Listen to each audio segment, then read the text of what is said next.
युद्ध में मेवाड़ी सेना की हरावल पंक्ति का नेतृत्व कर रहे थे और उन्होंने शाही हरावल के उस भाग पर आक्रमण किया जिसका नेतृत्व सैयद हासिम कर रहा था।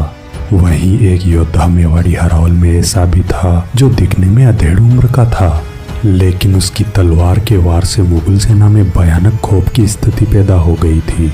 इस अदम्य योद्धा का नाम था राम साहब तोमर, जो अपने 3 पुत्रों, एक पुत्र और चंबल घाटी के सैकड़ों राजपूतों के साथ इस युद्ध में भाग ले रहे थे।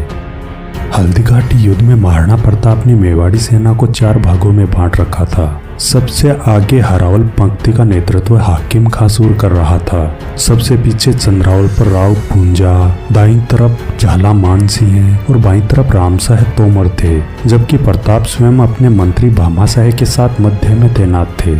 इस युद्ध में भाग लेने वाले इतिहासकार बदायूनी ने लिखा, वह अधेड़ योद्धा दाहिनी तरफ हाथियों की लड़ाई को बाएं छोड़ते हुए मुगल सेना के मुख्य भाग में पहुंच गया और वहां मारकाट मचा दी। अल बदायूनी लिखता है, उसके तेज हमले के कारण हरावल के वाम पार्श्व में गाजी खां को युद्ध क्षेत्र छोड़कर भागना पड़ा। एक और जहां हाकिम खां के जबरदस्त आक्रमण से सैयद सेना भाग खड़ी हुई, वहीं गाजी खां द्वारा युद्ध में पीठ दिखाने से हमारे सामने हार की स्थिति पैदा हो गई थी। यदि इस विपरीत समय में राजा मानसिंह और उसके राजपूत वीर न टिके होते तो हरावल के भागे हुए सैन्य बल के कारण हमारी बदनामी के साथ हार हो जाती। राजपूती शौर्य और बलिदान का ऐसा दृश्य अपनी आंखों से देखकर अकबर के एक नवरत्न दरबारी अबुल फजल ने लिखा, जब मेवाड़ी सेना ने प्रारंभिक विजयी शुरुआत के बाद राणा प्रताप, राम साहब तोमर और हाकिम खां सूरी के नेतृत्व में शाही फौज के मध्य भाग पर जबरदस्त आक्रमण किया, तब मेवाड़ी सेना मानसिंह के राजपूतों से टकराई। उस समय संशय की स्थिति पैदा हो गई। दोनों ओर के राजपूतों ने केसरिया बाना पहन रखा था, इसलिए युद्ध करने में दिक्कत हो रही थी। लेकिन राजा मान के राजपूत मरे या प्रताप के, दोनों स्थिति में फायदा तो मुगल सेना का ही था।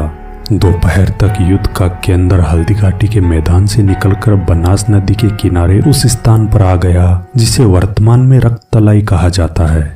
जब मेवाड़ी सेना मध्य भाग से टकराई तो युद्ध छोड़कर भागे हुए गाजी खां और सैयदों की सेना ने मेवाड़ी सेना को दोनों ओर से घेर लिया, लेकिन राम साहब तोमर और उनके पुत्रों ने ऐसी वीरता दिखाई जिसका वर्णन करना लेखनी की शक्ति से बाहर है। चारों ओर मुगल सैनिक और राजपूतों के कटने से खून का तालाब बह निकला। हल्दी घाटी का हल्दिया रंग लाल हो गया।